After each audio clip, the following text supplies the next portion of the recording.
This is typical of Rich to be late. He'll be late to his own funeral. They'll be like, "Oh my God, the casket's empty." Like, that's just Rich. He's on his way.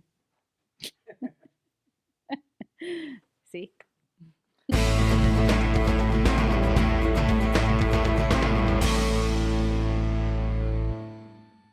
Let's talk about what you did before real estate. You had like a million different things going on in your life. I did. I didn't come to real estate directly from any one path. Yeah, I mean, I don't even know where to start. My education was kind of a science-y education. And then I did a lot of field work. So I was always into outdoor work and I loved being outside. So I did archaeology for about 8 years. So that was still science-y, but So it was where also did you do that? work. Where do you archaeological? I did archaeology Where do in you archaeologic? South America, in Ecuador, Oh my and a gosh. little bit in Brazil. And then I worked in Texas for a bit. Those I are the didn't- those are the exotic ones. And then most of it was in upstate New York, just That's on incredible. the side of highways, digging holes. It wasn't that glamorous. What did you find in South America?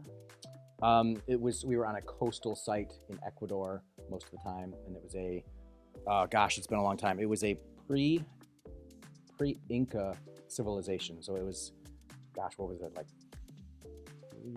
I don't want to get my facts wrong, but God it forbid. was ceramic age. So they had pottery, things like that. It was a little village. We were just excavating portions of the village, Oh my gosh. finding like pottery shards and arrowheads and campfires and things like that. That's freaking awesome.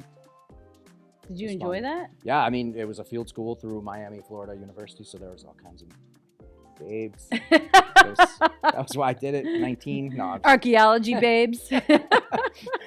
Not something that was on my radar. but seriously, it was a fun. I wanted to be physical, but I also wanted to do science, applied science. So it was Yeah. a good way to do that That makes without sense. sitting in a lab, because I had done that. I thought it was very boring. So I was out and about. I was active, but I was still doing an endeavor that was recording things for the future and trying to It's incredible. do that. Did you So- find anything interesting about the Ecuadorian village in the ceramic age? No, I mean, that was a brief period, a brief excavation, and that was a school. So What did they eat? Fish, Oh, well, that would make sense. fruits and fish, and I think probably rice. So they were probably healthy. Oh yeah, Definitely healthier than me. Yeah. Well, that's what we learned. Nice. the one in Texas was, the one in Texas was even better because that was a legit, like super old burial ground. That was insane. Ooh. So I was, it's still not published because there's contentiousness between the native groups that claim heritage to these people. So all this collection that we collected, which was pretty insane, is all just in storage in, I think it's like University of Austin or something, and they can't touch it. Can't research it or dig in. No pun intended, but dig into it. It's already been done. Nice. Nicely done.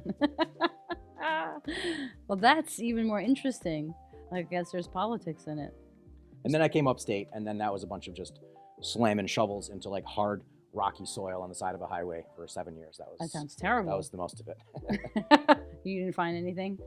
I mean, random things. Like arrowheads? Arrowheads, also like historic structures. So I mean, there is Oh, yeah. historic archaeology, so like old farmhouses and things like that. And That's really it's been awesome. fun. Yeah, one of the most informative parts of an old property is the outhouse, because Mhm. oftentimes they would move the outhouse after a number of years, but when they would move it, they would fill in the hole, and they wouldn't just throw in dirt, but they would throw in like their junk. So they would, like everyone probably around us has piles of junk around their house. Like, I don't know what to do with this. They would throw them in the outhouse hole. And so Wow. when you excavate an outhouse, you actually find out a ton. It's just like a So historical you're like catalog. flushing the toilet. Yeah. That is really interesting. And it's interesting now that you're in real estate. Mhm. You feel like it doesn't segue, but actually it does. Yes.